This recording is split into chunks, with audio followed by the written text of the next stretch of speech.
गॅलरीतून भुंकणारं हे कुत्र सागर चौघुले या तरुणाच्या जीवावर उठलं।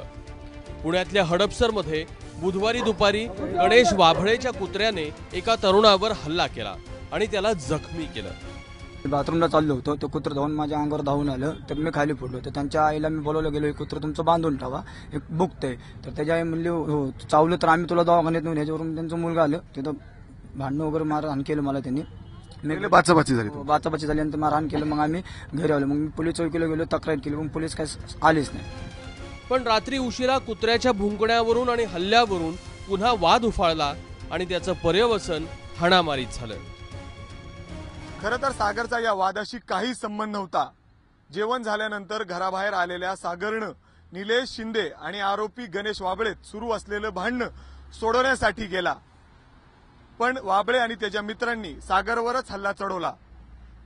पेवर ब्लॉक आणि दांडक्याने झालेल्या या मारहाणीत सागरचा जागीच मृत्यू झाला।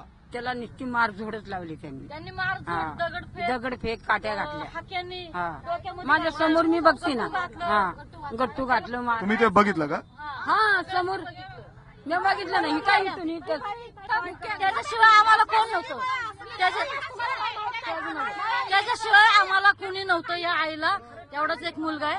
गणेश वाबळे व त्याचे काही मित्र यांनी जो काही मारहाण केली त्या ठिकाणी निलेश शिंदे, सागर चौगुले व इतर काही इसमांना, तर त्या घटनेमध्ये सागर चौगुले याचा त्या मारहाणीमध्ये मृत्यू झालेला आहे।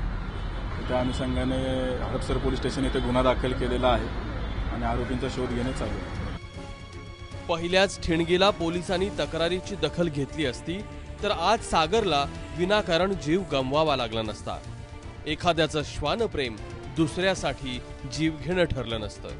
मिकी खई, एबीपी माझा, पुणे।